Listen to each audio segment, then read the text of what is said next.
Alors, dans ce temps de l'appel décisif des candidats au baptême, euh, comment donner goût au sacrement et plus largement aux liturgies? Michel, vous avez été mère de famille, je crois. Vous êtes Eh mère de oui, famille. Alors, comment avez-vous fait pour faire manger à votre enfant, à vos filles, un plat qu'elles détestaient?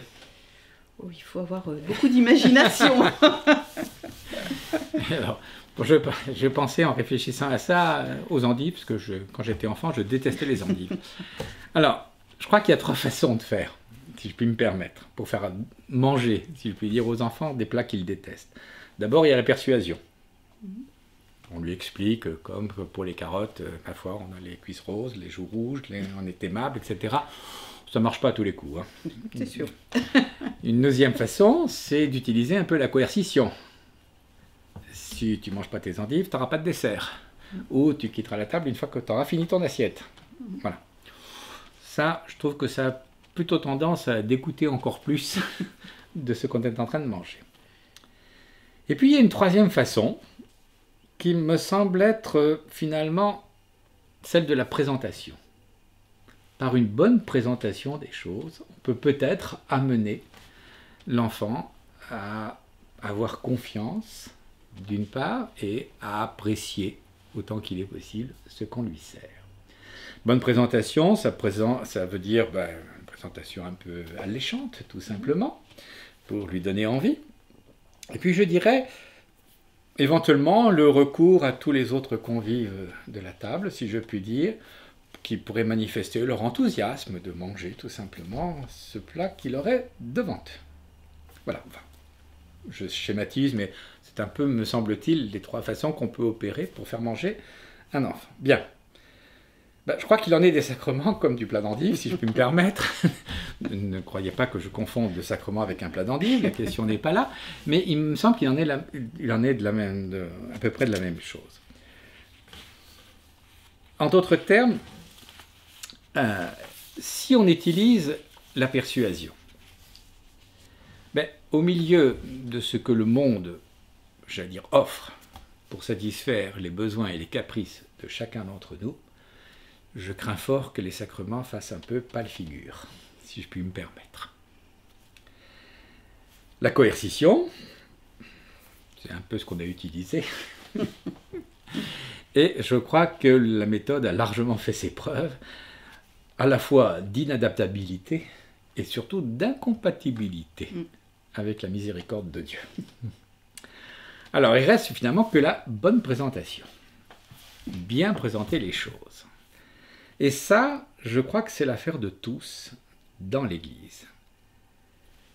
Peut-être que la bonne présentation, ça commence par des parcours de préparation qui ne s'apparentent pas à des parcours du combattant, mais qui, je les donne vraiment envie d'aller plus loin avec le Christ, qui favorise autant qu'il est possible la rencontre avec le Christ, sans être pour autant, j'allais dire, sans que chaque personne soit un obstacle à cela, à cette rencontre.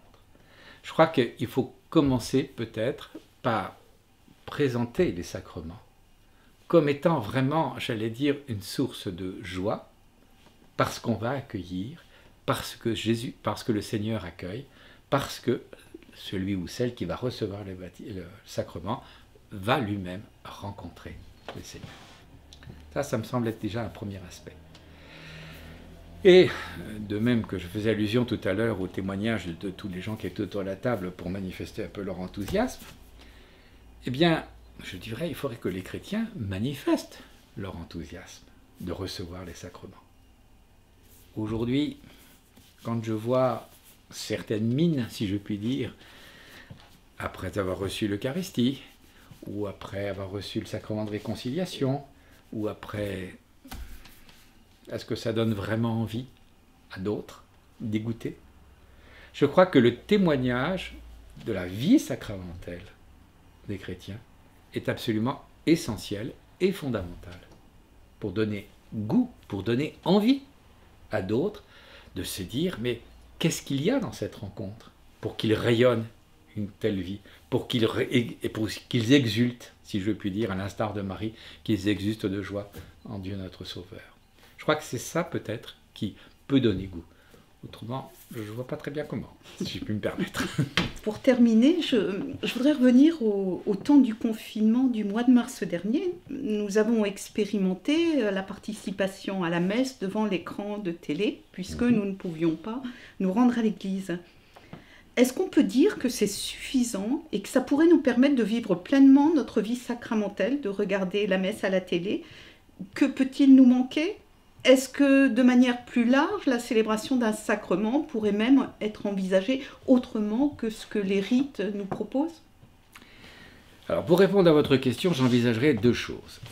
La situation exceptionnelle, celle auquel vous faisiez allusion, par exemple, le confinement, etc. Et puis, la situation normale, entre guillemets, à long terme, si je puis dire. Dans le cas d'une situation exceptionnelle, je ne sais pas, je ne pourrais pas vous répondre. Parce que d'abord, c'est à l'autorité de l'Église de donner, de dire si c'est suffisant ou pas. Bon. Donc, la situation exceptionnelle reste exceptionnelle et par voie de conséquence, j'allais dire, doit rester exceptionnelle. Par contre, dans le cas d'une situation normale, bon, pareil, je n'ai pas de réponse véritablement à donner, mais pour moi, j'y vois deux écueils essentiels, à long terme. Il me semble qu'une célébration purement virtuelle, je l'appellerai comme ça, d'un sacrement, me paraît être d'abord une négation de l'incarnation. J'ai dit tout à l'heure qu'un sacrement est une rencontre avec le Fils de Dieu. Si le Fils de Dieu s'est fait homme, ce n'est pas pour rencontrer et dialoguer virtuellement avec les hommes, avec chacun d'entre nous, mais c'est pour les rencontrer physiquement et avoir un contact direct avec eux. Et par voie de conséquent, tout sacrement qui est l'acte même de Dieu pour venir à la rencontre de chacun d'entre nous, de tout être humain qui le reçoit, ne peut pas se faire, me semble-t-il, sans ce contact physique qui est signe efficace, comme le dit la théologie, de la présence et de l'action aujourd'hui en ce lieu du Seigneur. Donc, n'envisager la célébration que sous l'aspect virtuel, si je puis dire, eh bien c'est à long terme nier tout simplement cette incarnation du Fils de Dieu, pour moi. En quelque sorte, c'est un nouveau marcionisme, l'hérésie de Marcion, qui au 1er siècle niait tout simplement l'humanité du Christ. Ça, c'est la première raison. La deuxième raison, c'est que une célébration purement virtuelle me paraîtrait aussi être une négation de la foi dans son caractère public. La foi demande une réponse personnelle à chacun d'entre nous. D'accord ?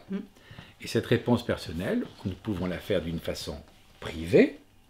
C'est la prière, c'est la méditation, c'est l'approfondissement que l'on peut faire, c'est l'écoute de la parole de Dieu. Enfin bref, il y a un côté privé dans cette réponse. D'accord ? Mais il y a aussi un côté public à cette réponse. Et le côté public, c'est le rassemblement dominical, ce sont les sacrements, et puis ce sont tous les actes de charité que l'on pose au nom de la foi. Si bien que si on envisage les célébrations que sur le plan virtuel, eh bien il me semble qu'on va favoriser à l'extrême la dimension privée de la réponse de la foi, si je puis dire, au détriment de son caractère public. Alors je sais bien que cela va dans le sens un peu de l'ère du temps où on dit que la foi est une affaire privée, mais à mon avis, on nie une dimension essentielle de la foi, qui est son côté, son caractère public, qui doit être vu, qui doit être entendu par le monde aujourd'hui. Voilà, me semble-t-il, les deux raisons qui constitueraient, à mon sens, un handicap sérieux, un obstacle sérieux à la généralisation, si je puis dire, et à la diffusion continuelle de célébrations sous l'aspect virtuel, me semble-t-il. Merci voilà. Beaucoup, Nicolas. Je vous en prie. Eh bien, on va terminer notre entretien maintenant.